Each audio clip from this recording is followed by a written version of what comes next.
اذهب إلى فرعون إنه طغى ফিরআউনের কাছে যাও, নিশ্চয়ই সে সীমা লঙ্ঘন করেছে।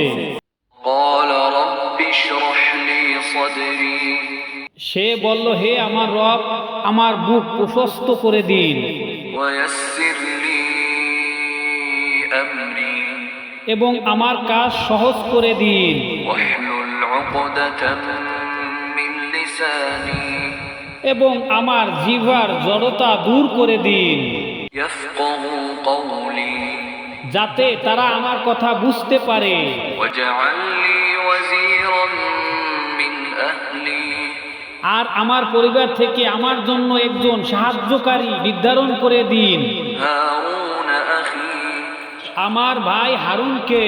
اشدد به أزري তার দ্বারা আমার শক্তি বৃদ্ধি করুন।